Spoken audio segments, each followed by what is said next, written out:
Good Hey, morning, how you? Good everyone. morning. Good morning, Kay Carl. Good Good. morning, everybody. Rodney, Nina, good Hey, morning. how are you doing, brother? Welcome, I'm doing great. Doing great. We're so everybody. glad. Welcome to the chat session. This is the This Way Network. I'm Rodney Allen Ripper. We got Nina on, and we got K. Carl. He is all about the Frederick Douglass agenda and that mindset. What's happening, K. Carl? Oh man, everything is happening. Glad to be on the show. Had missed you all for a couple of weeks, I guess, almost a month maybe. But Mhm. Yes. I'm Well, I glad know to be you've back, been rubbing busy. elbows with you. Where you been? I know you've been going somewhere. Where you been? I've been hitting the those five crucial swing states. Atlanta, of course. Well, those major cities in those swing states: Atlanta, Milwaukee. Heading to Detroit tomorrow, and then after that, I go to Philadelphia, and then I may get out to Phoenix here in about another week and a half. So Right. going out there teaching and teaching people about contrasts of liberty and Marxism, the contrast of Douglas and Karl Marx, and why voting for values that align with our Christian beliefs is so important, and not just vote based on color. There you go. Amen. Amen. Or any other identity Yeah, statement. that's right. That's right. It's all about values. Yeah, absolutely. So, Kay Carl, just before we went on the air, you told me you were going to be in my area soon. The 16th, I believe, is that up in Madison. Yeah. Yeah. Yeah, I'll be up there. That's a luncheon at that Best Western Hotel there in Madison. I'll send you the email. Awesome. Yeah, please do send me that. Yeah, I'd yeah. love to see you here. Oh, thank you, Chloe. You're really sweet. Mm-hmm. So, I Woohoo. was saying I look nice. Thank you. Ah, there you go. So, Kay Carl, I have to ask, Sure. um, you live in the Southeast like I do. And Hmm. right now, the Southeast, it's just hard to look away from what's happening here. And I don't know how much the rest of the country or even the rest of the world knows about what's happening here. But we had a really big hurricane come Mm-hmm. through, and there is major damage, not just in Florida where it made landfall, but much further inland in eastern Tennessee, western Carolina, some in Mm-hmm. South Carolina, even Virginia and Alabama and Georgia. Lots and lots of damage. And now a second hurricane is on the way to Florida. Yeah, yeah. And it looks like it's going to be a major one. What's happening in the Appalachian region with the damage there? Things are, the infrastructure has been so damaged that one of the things people are worried about right now is whether or not the people in that area are going to be able to vote. So are you at all concerned about that? Most definitely. You talking about rural areas, right? And rural areas, they have a tendency to vote red, Republican, and Mhm. so yeah, it's a concern because that's going on. But then again, what's the impact of this second one is going to be on top of that? Mhm. So it'd be a double dose of concern, most definitely. Yeah. Yeah, Maybe sure. they want to postpone it, the election. I don't know what they're going to do. Mhm. But yeah, but you got to give people a chance to vote, and this is unusual circumstances here, so they may delay it. Well, you know what? It's going to take those get them up and ready to vote. It may take who knows how long, but to fully recover, it's going to take years and years. As I That's true. look at the videos, what's happening in was it Asheville, North Carolina? Yes. Yes. Ah, their infrastructure is been Mhm. devastated. Some people still without power. I got friends of mine live in Greenville, South Carolina, who they were not hit that hard. They got a lot of flood damage. They just Mhm. got their power back uh day before yesterday. Yeah. And all my family, they're outside of Greensboro, North Carolina. So Yeah. luckily, more inland, but they, had a lot of wind and everything else and rain. Mm. I Mm. mean, that to answer that question is above my pay grade, but it's definitely a concern that we need to be vigilant about. Mhm. I think that's all we can do is be vigilant and put pressure on politicians to do what's right. I think so, yeah. So, and speaking of that, some people have been very upset by the response from our federal government to the disaster. Yeah, I heard some of those rumors how FEMA has been turning away trucks going to the disaster area. Then the mainstream media said it's not true. But I've been talking to some people who are delivering trucks, the nonprofit organization, to those areas, and they're telling me their trucks have been turned back. Yeah. So what I'm I do saying, tend to believe the people on the ground. yeah, and There. I'm talking to individuals I'm on a national board of a nonprofit that's sending trucks out, and that's what drivers are telling us as board members what's going on. So they're not making this stuff up because their heart is in the right place to do the right thing. They're not making this stuff up. And you talking about all our drivers are saying this, Yeah. and Yeah. so it's so sad that you can't trust the mainstream media to give us the truth because Trump has said that was the case. And I was just thumbing through this channel this morning on American Good Morning America. They're saying that what Trump said was a lie, and I'm talking to drivers because I wanted to confirm it. I called them after a board meeting over the phone. I said, "Are you saying that your truck has been turned around?" He said, "My truck was turned around. I could not get into the area to deliver anything." So where are you now?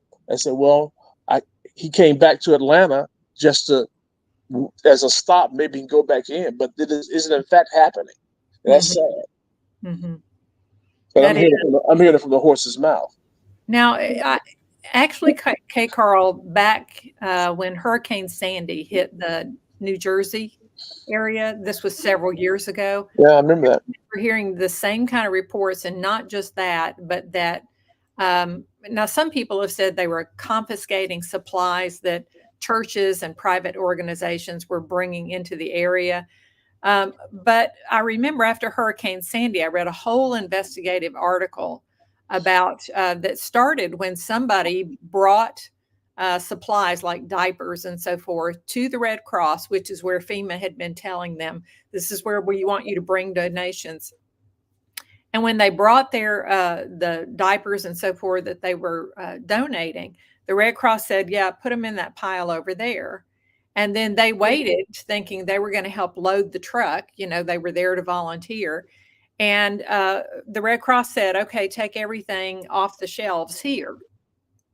And they did. There was still room on the truck, but then they started closing the truck up to leave. And they said, well, what about this big pile of stuff over here that you just told us to make? And they said, yeah, we can't use that stuff. And they said, why not?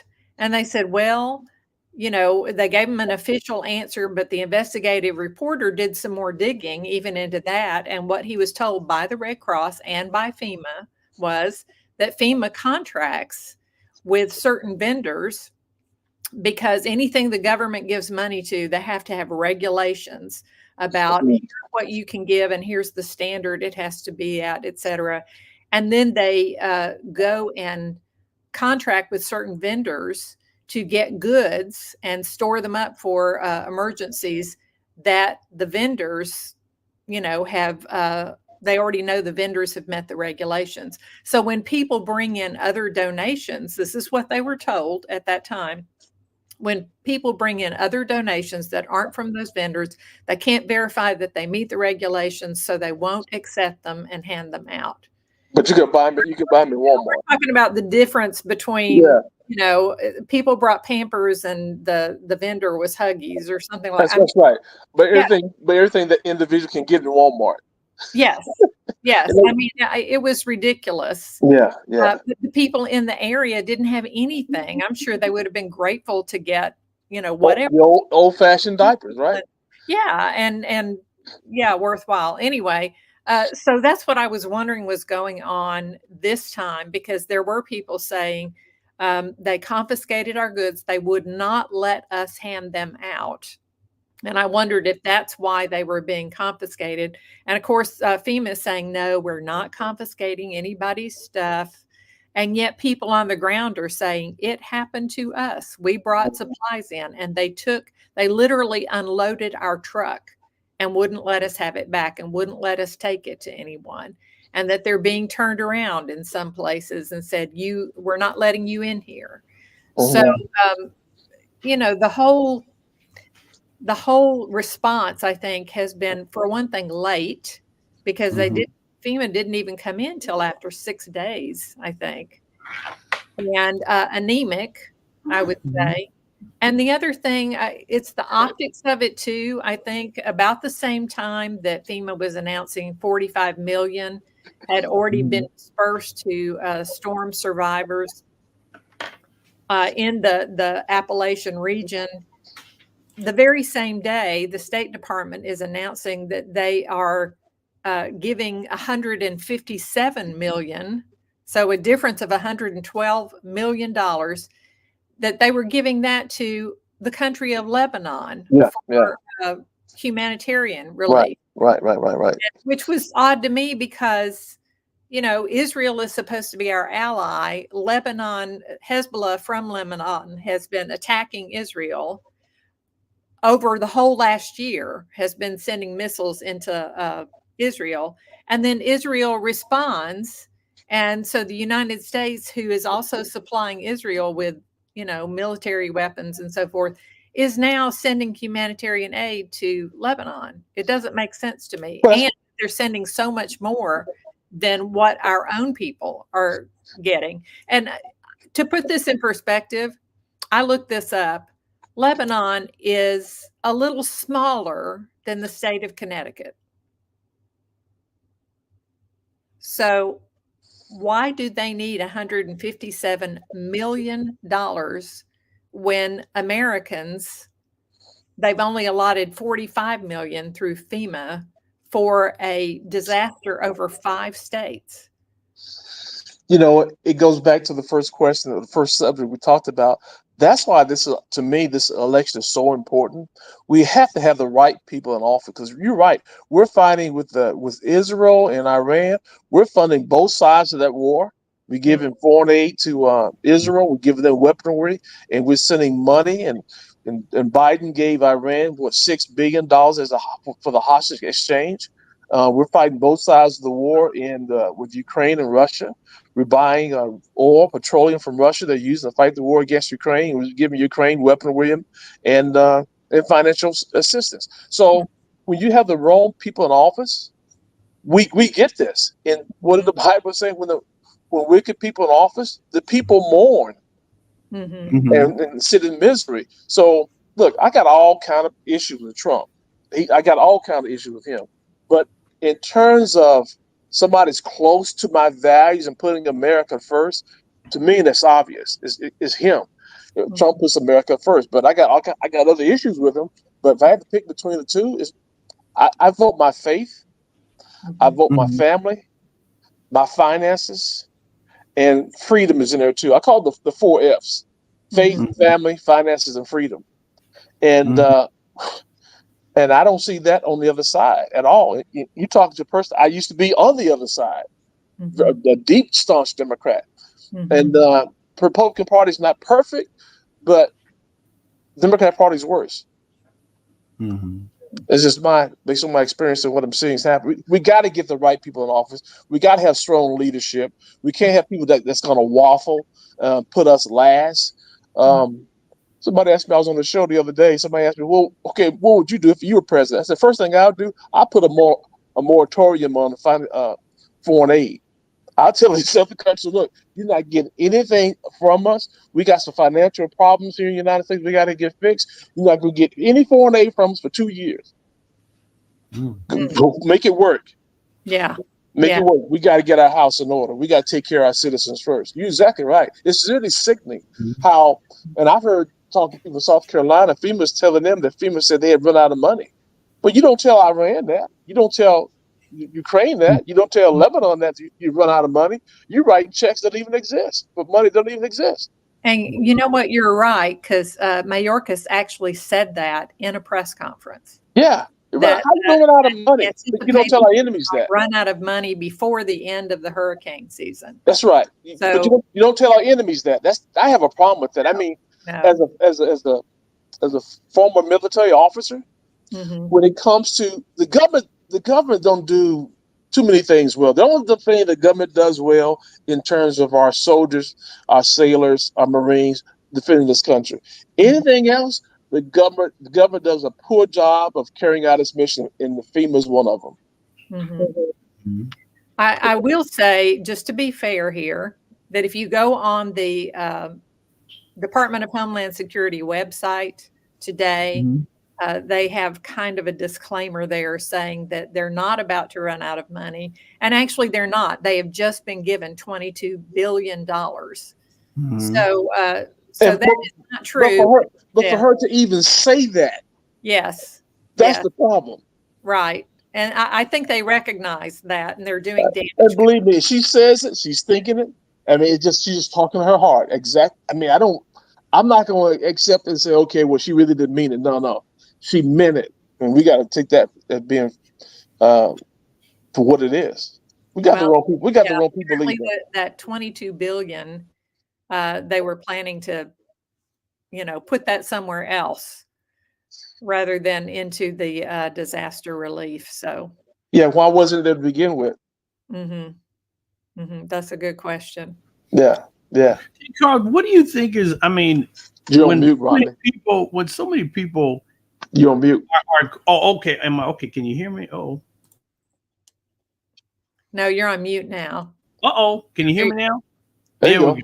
I was saying, I can't hear him. Oh no. Yeah. Oh no. Okay, say it, Rodney, and I'll tell him what you're saying. You can hear me, right, Carl? Huh? I hear you. I can't hear Rodney. Yeah, tell me, Rodney, and I'll tell him what you're saying. Do I need to log out and come back in? You know what? Maybe I have to do that. I'll be right back. All right. Keep going. All right, I'll be right back. Log out. Come in. Thought, Rodney. Y'all go ahead and chat. I'll log out. Come in. Oh, he's going. No. He's going to do it. He's going to do it. Y'all, we've had this is the kind of technical difficulties we've had this morning with the audio. This is what I call SI. This is satanic interference, because I think the things we're saying, speaking from the heart, is going to resonate with some people and have them realize what's going on in this country, and perhaps get them to start thinking and have an awakening that don't vote based on a label, vote based on what's best for this country, and don't believe the hype. Right. Don't fall for the hype. Vote your values. I call it your faith, your family, your finances, and freedom. And I think we should also ask is, how do the candidates that you're looking at show you that what's important to you is what's important to them? I think that's a very good question. I was noticing that this morning I saw a news report about how one of the candidates had gone on a show that is called, the title of the show is Call Her Daddy. And it is, yes, the whole discussion. I saw that. Yeah.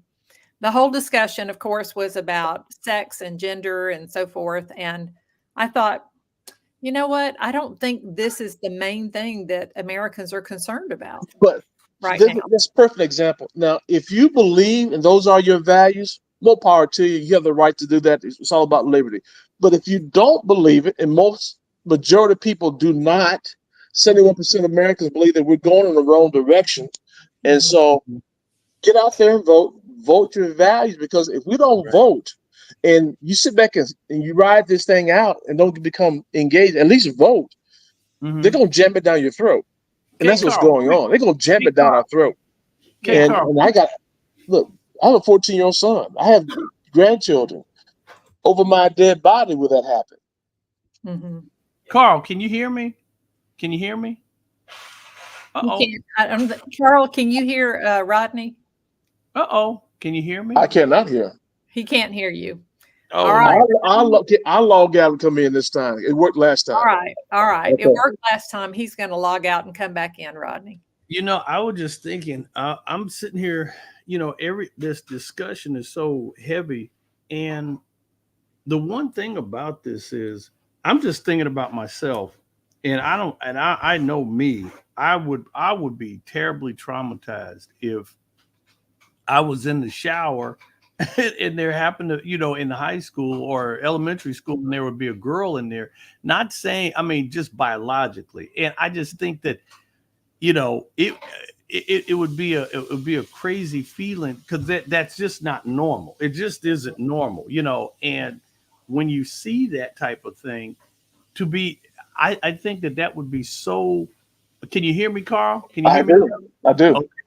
Well, I was just saying with with Nina, I was just saying, growing up and being in elementary school and just going through just gym and PE class, man, I would freak out. If I just think that if there was a girl biologically in the shower, however she felt or wherever her mentality was, if I just think that would be problematic. You know what I mean? It just could not be whether the parents was accepting and the child and the administration.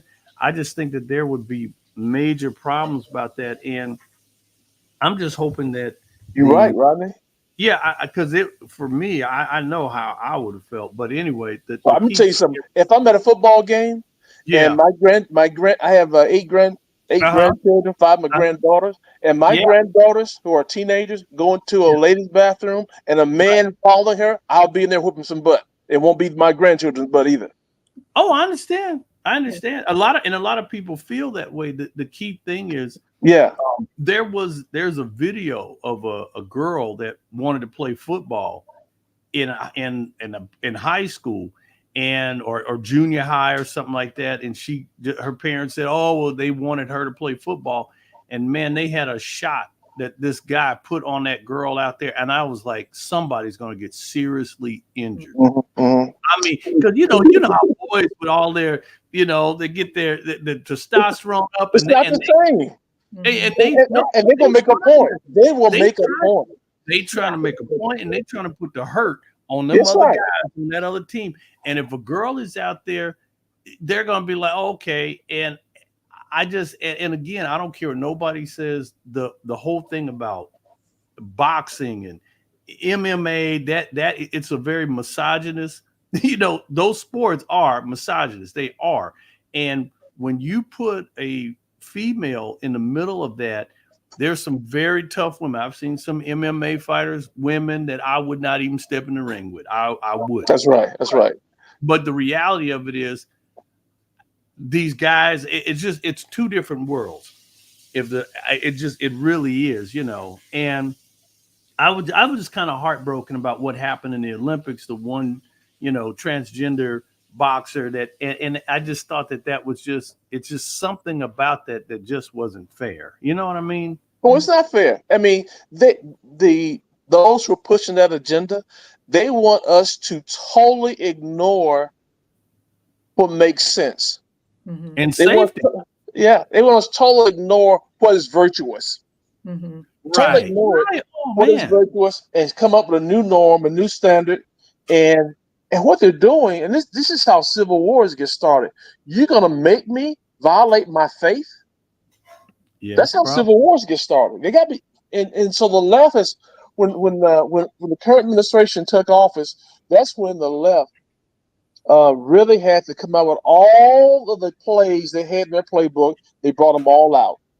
Mm-hmm. They brought them all out while they knew they had protection from the federal level to get their agenda in play. Because if they don't do it now, then this is the best opportunity they will ever have.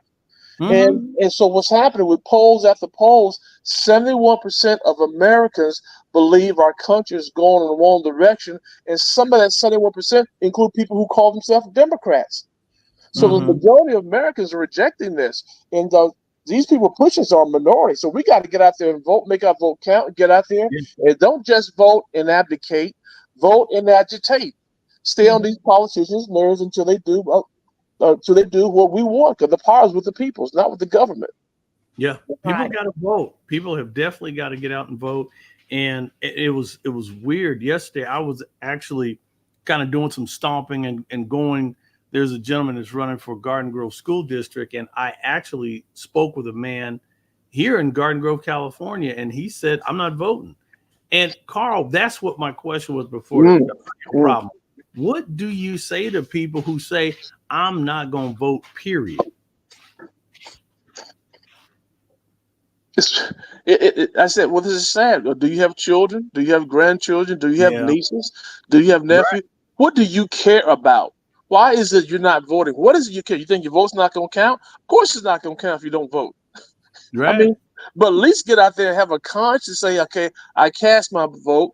But the question is, don't just vote. Get involved in the electoral process. get involved in the legislative process as well to get these politicians accountable once they're in office. I think that's where we're messing up, because I think voter apathy comes in two ways. You got those who don't care enough to vote, and got those who don't care enough how they vote. So we got to get those two things in order, because I was guilty of those two things at one time in my life. I think we probably all have been in our lifetime. I think we probably all have been. It feels like to me like a lot of Americans just kind of went to sleep and said, you know, we're trusting our government is going to try and do right by us. And they saw more and more they didn't like, and they said, oh, they're not doing that, but you know, they'll course correct. They just felt I agree with that. I think it was my parents' generation that kind of took their hands off the steering wheels, and now we're here and we're saying what's going on. Now we're in a fight, but I do think that our parents,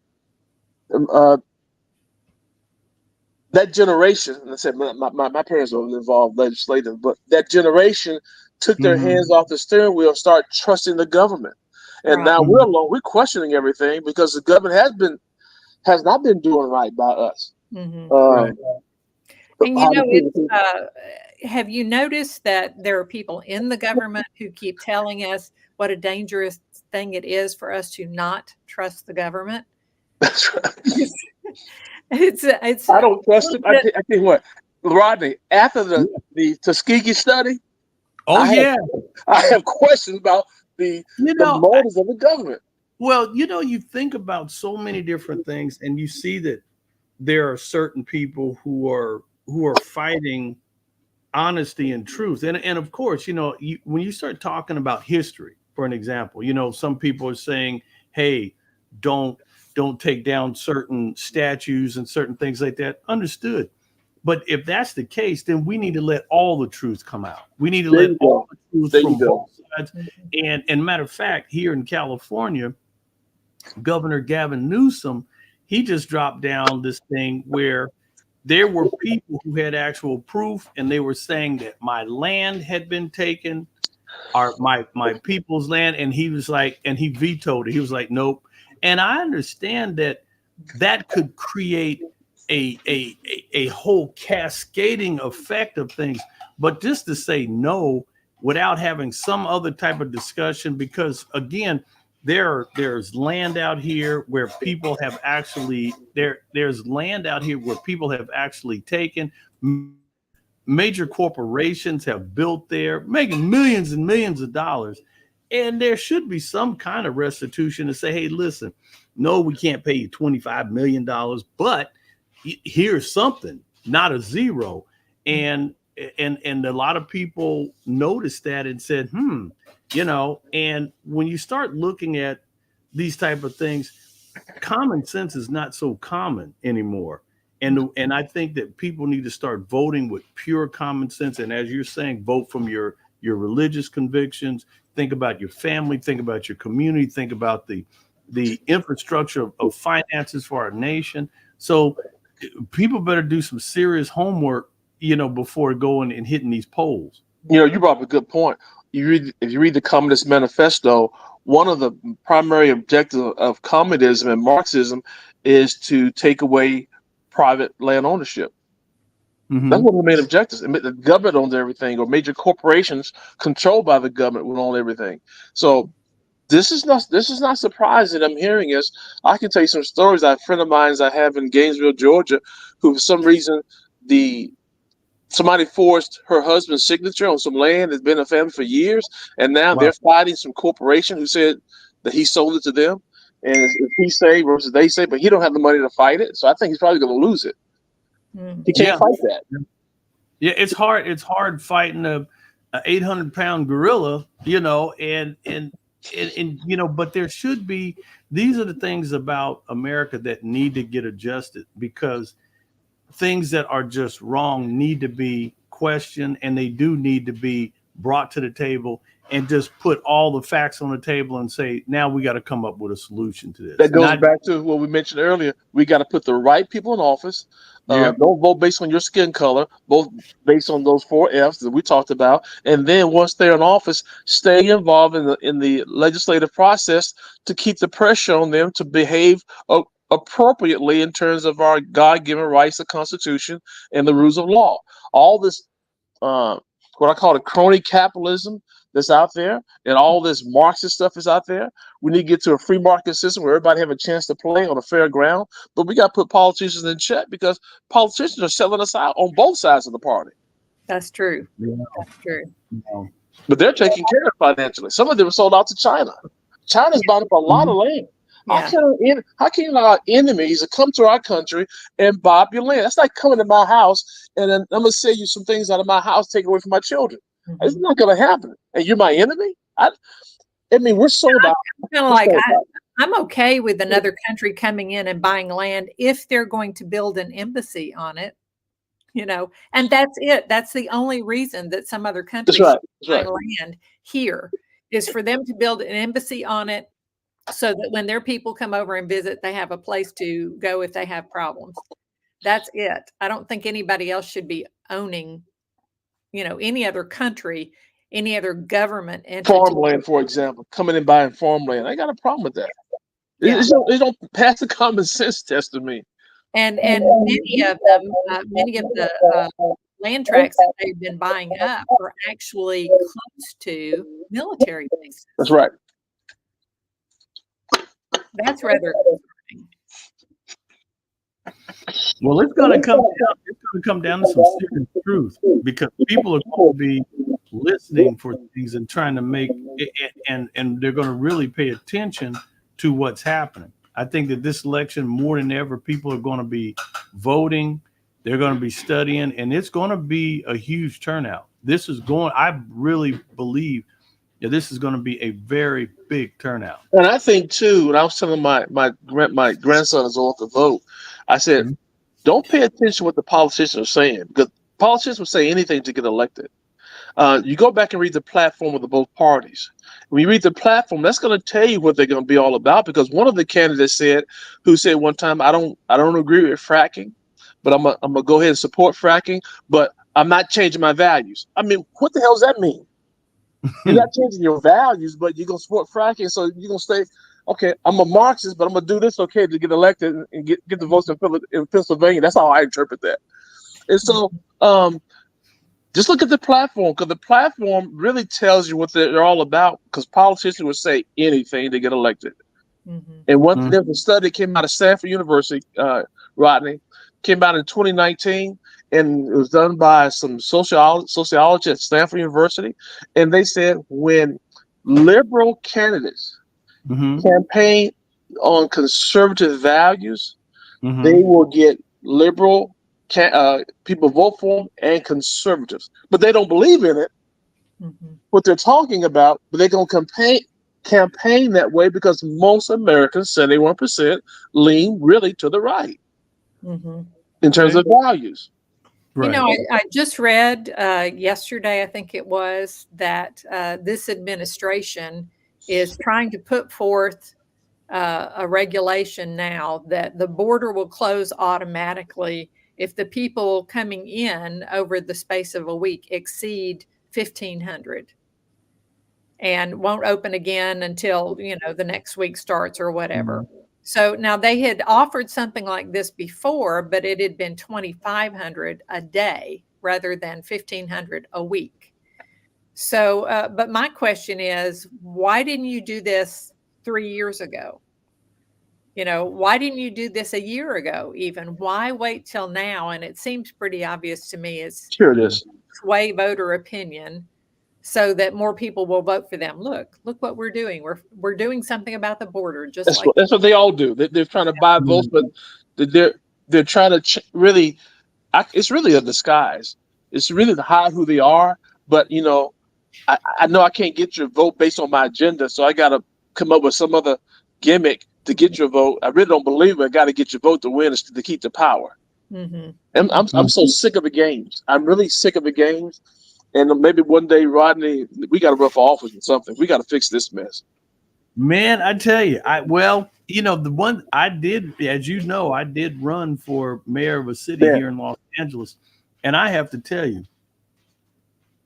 it is real. People say, when you start talking about elections and ballots and the type of crazy things that are going on behind the scenes, and it's incredible because there really truly are machines that are running. That's right. It's all about that power, and man. these political machines, it's relationships, it's nepotism, and it's people standing there talking to you right to your face, and then they are just getting information, and they're going to go and try to twist this whole thing. And I couldn't believe what happened, and my whole intention when I was running for this city was very pure. I was planning really changing the layout of the city, bringing jobs, a tax base. I had so many things for the school system. I had so many things that and I had people behind me saying, Rodney, this sounds great. This is what the city needs. And then all of a sudden, the whole thing just goes sideways, because of it's all about power, Rodney. They don't care about the poor. They don't care about disadvantaged communities. It's all about power. I know. Right. I don't tell this story too often, but a good friend of mine was involved with the Republican Party with me. When Obama ran for office, he got caught up in that. He wanted to make history, so he left and worked in the Democrat Party, and he stayed in the Democrat Party. He called me one day and said, "Man, what did I get into?" I said, "What are you talking about?" He said when he got involved with the Democrat Party, he had to go to training because he was a fast climber working on major campaigns at the national level.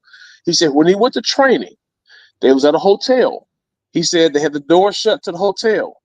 He said they said to him, before you walk through these doors, we don't care what you think about abortion. We don't care what you think about marriage, same-sex marriage. When you come to these doors, it's all about power. I said, why don't you leave? He said, man, I'm too deep into it now. I know where the dead bodies are. I can't leave. So that's what we're dealing with. We care about power. And they don't care about values, but they'll say anything to maintain power or to get power.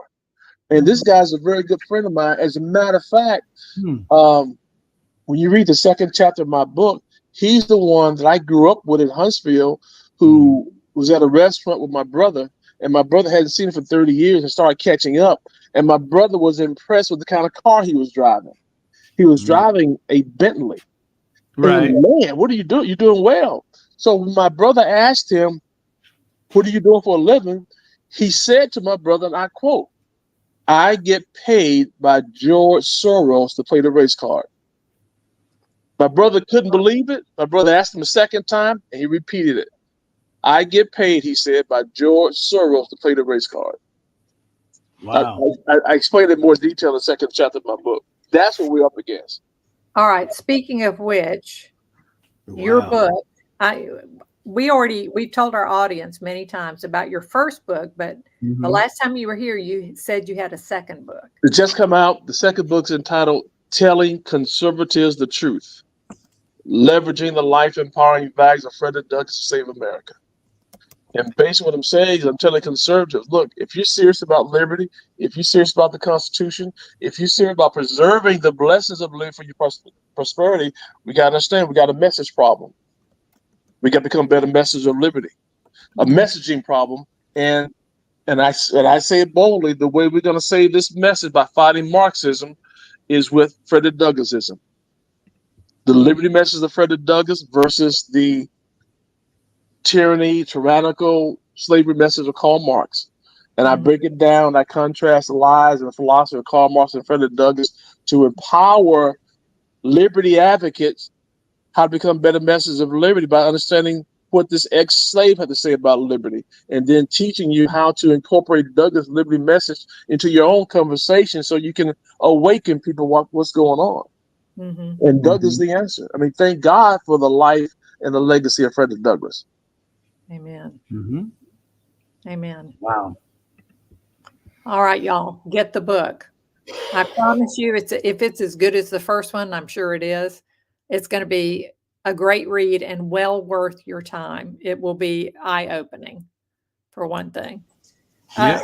So another thing I wanted to mention here, I just saw this headline this morning.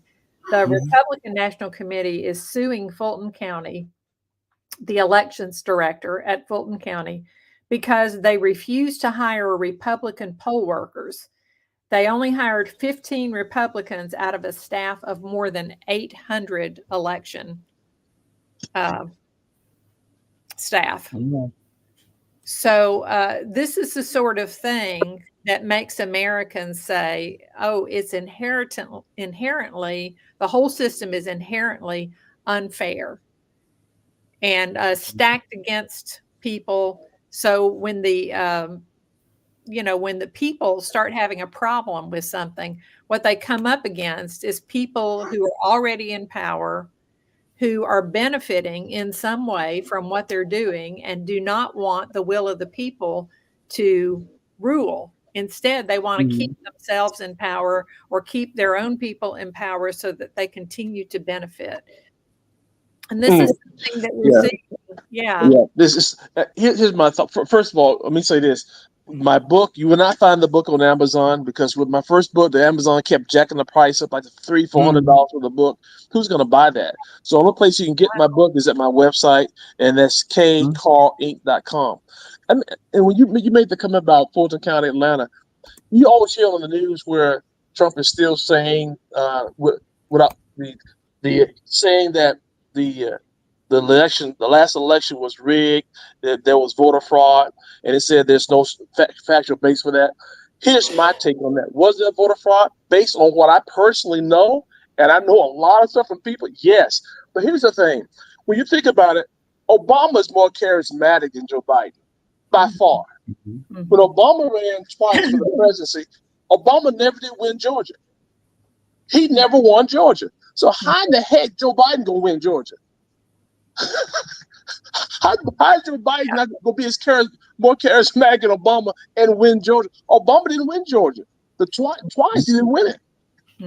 Joe Biden, a JV player, a junior varsity player, is going to win Georgia and back in 2022? Wow. 2020? No way. Some people will say, well, but Georgia just turned blue in that time. Maybe people moved into the state or whatever. Do you buy that?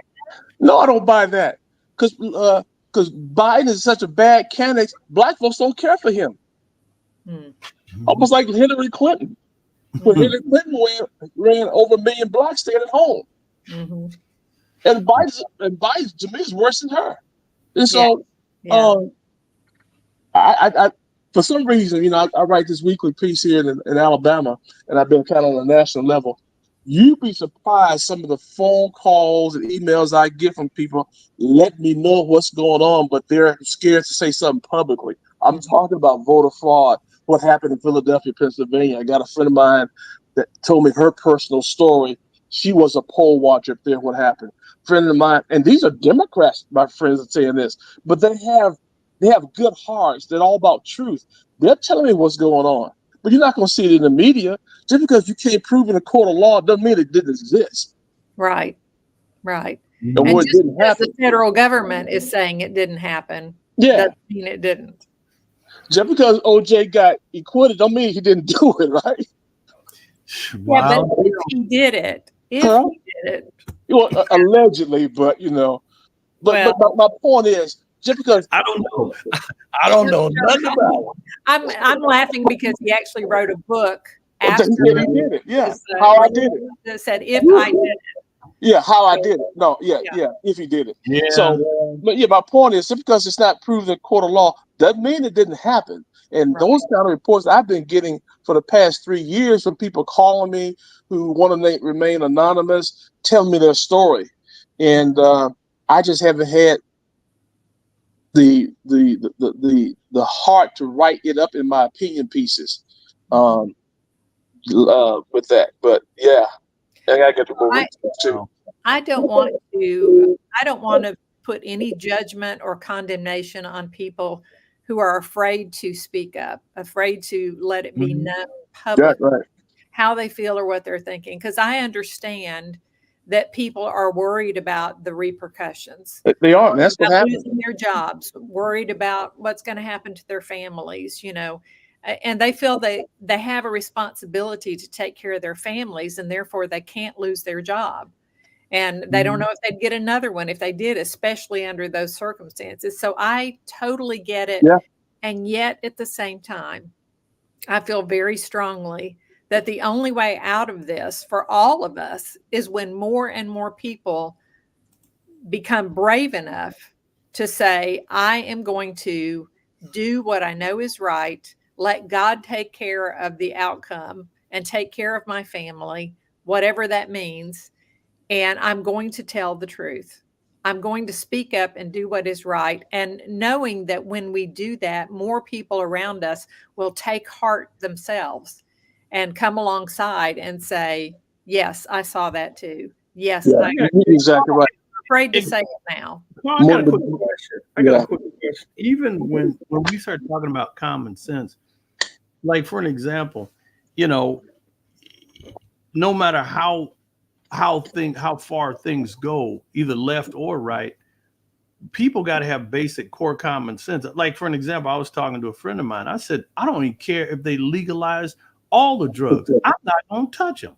They just now busted someone out here in California, and they said that they had 900,000 fentanyl pills in the car.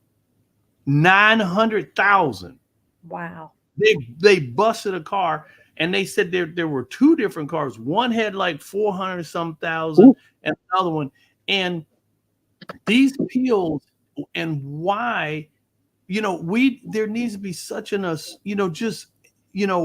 huge push for people to have some core common sense, because somebody was buying this stuff. Somebody was buying it, and they took these two people to jail. 900,000 fentanyl pills. Hey, you know what concerns me with having those pills in a car? How many pills do they have in the system operating an automobile? Mm-hmm. That's what too. Yeah, and so yeah. But the key thing is, a lot of times, and it seems really shameful, even these cartels, they may make a person be a mule. They'll say, okay, you're going to take this stuff, and they intentionally set them up. It just burned these people's lives to the core. And guess what? If 900,000 pills got stopped, how many more came in some other direction? that's right. That's why the border is so important. Right. That's why we got to know what's going on. Yeah. Yes. And speaking of which, if you haven't heard about it already, it's not out yet. I haven't seen it, but I am planning to watch it. And I've heard it's going to be, I think, in theaters later. James O'Keefe's documentary, Line in the Sand, where he and a cameraman embedded themselves with migrants coming up through the southern border, and he documented everything he was seeing. And he said literally everyone on the border is making money doing what they're doing there. The human trafficking, the drug trafficking, all of it. And people who aren't making money on it are at least afraid to lose their jobs. That's right. That's right. So they're not speaking up. He did have at least one whistleblower, and he said, I think we're about to have 5. He said, if the American people really knew what was happening, hopefully they would stand up in unison and say, no more. And the border would be closed. And not just that, but a whole lot else would be happening. And y'all, I hate to say this, but it is not just, there are non-governmental organizations, NGOs, that are working in that are complicit in what is going on. And maybe they got into it initially because they thought they were helping. But in the end, they're not helping anybody except the drug dealers and the human traffickers and the cartels. I agree. That's right. So y'all be sure to watch that if you If you have a chance to, I think Would on that be Netflix kind of thing or what? it's coming out on October 10th on the Tucker Carlson network. It will be there first. And then I heard O'Keefe say from there it will be in some theaters. Mm-hmm. So, and hopefully more people will pick it up and be showing it. But this is where the truth is getting told, is with individuals like that who are fearless to Nina, explain what's going on. Nina and Carl, I got something. But the whole thing is, I think that the real core of this whole thing comes down to people's true Christian spiritual conviction. And it's just, I mean, if you are going to vote, and like you were saying, vote from your heart, vote for your family, vote for, if you look at this for face value, I think the biggest problem is we're having a moral slide in America. It's a downhill slide, and people are, everything doesn't go. You just can't say that, well, everything's all right. And things that used to be, black and white, it's yes or no. There are no shades of gray. And now things are starting to blend. And I think that's a big problem. Yeah. I think, we got people with the LGBT community, people coming out of the closet boldly. Well, we need Christians to come out of the closet. Yes. And start voting. Yes. And be involved, and be a warrior and be bold about your faith. Don't be a Bible thumper, but at least articulate how you live, and people can see that, and we can turn things around. I do believe that. If we say we believe these things and yet we're afraid to say them out loud, do we really believe them? I mean, my opinion is all of us, I think, would act differently if we knew that in moments we are going to stand before God and give an account for what we have done. How can any of us stand up and have a clear conscience if we have kept our mouths shut in the face of evil before God? But the thing is, people tend to think, oh, well, that's when I die someday. That's going to happen. And I'll have time to change my ways or time to repent before then. And God will forgive me. And hopefully, and they just keep putting that off. But y'all, you stand before God every single day. He is here. He sees. And if you acknowledge that he is here and you let him shine his light on you, amen, things will start to change in you and through you. And that courage that you lack right now, God will instill it in you. Yep. Amazing. Yeah, we have to. Well, hopefully there's going to be some, like I said, I think that there is enough energy out here now where people are in discussion that people are going to get out and vote. And I think that it's going to be a big, huge turnout. Yes. And a lot of people aren't voting, but I think that it's going to become necessary for people to get involved in their communities, and this is going to be a major thing, and now I hear people talking about the pluses and minuses to electric cars. I mean, some people are saying we don't have enough, power grid to handle all of this. What are we going to do with all these batteries? And then other people are looking for alternative fuel sources. And so there's a lot of work that needs to be done. Yeah. I saw a comment, somebody had a reprobate mind. I agree with that. I think God has turned the people who are accepting this woke agenda, he's turned them over to their reprobate mind. And when you're been turned over to a reprobate mind, you're not coming back from that. You're not coming back from it. God has turned his back on you. That reprobate mind means that they can't see their evil. It's so norm to them. We see it. They can't see it.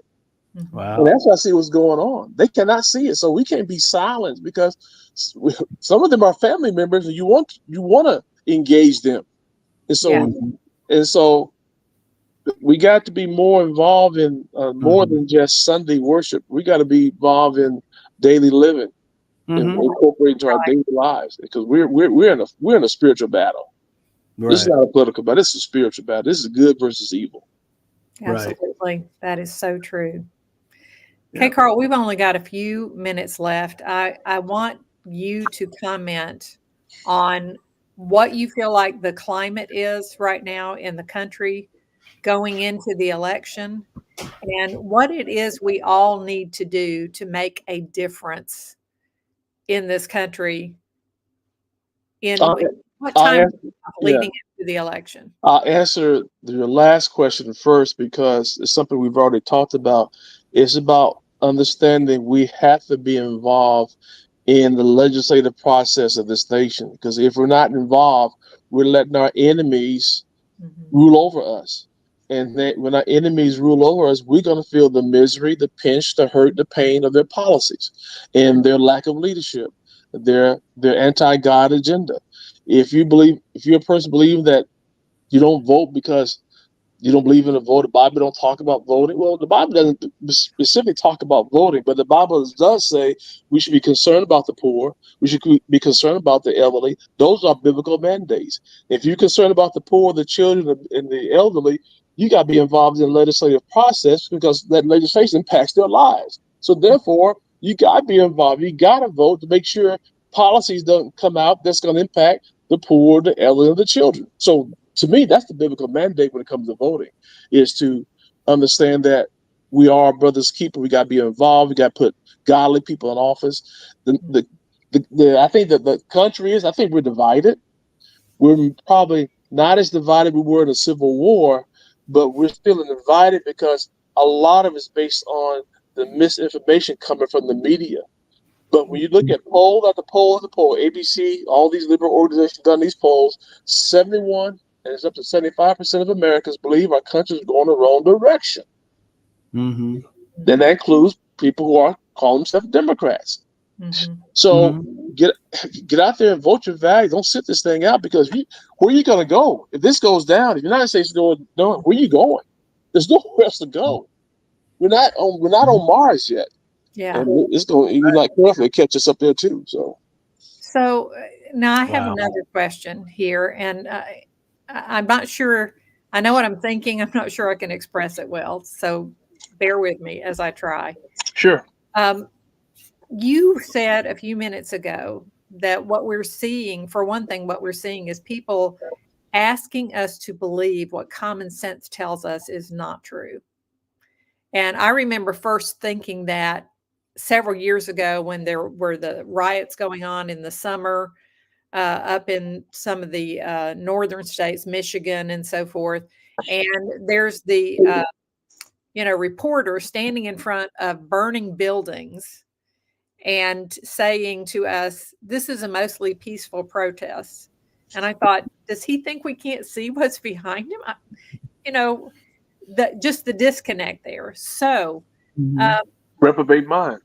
reprobate mind, yes. But one thing I think I'm starting to understand, especially with the people that empower, because I had to ask myself, why is it so much of the media seems to be in the back pocket of people with liberal values?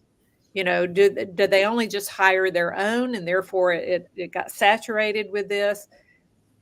But more and more, I think people are starting to wake up to the idea and ask the question, if there isn't something else at play here, something more sinister than that, because there's a certain level of blackmail going on.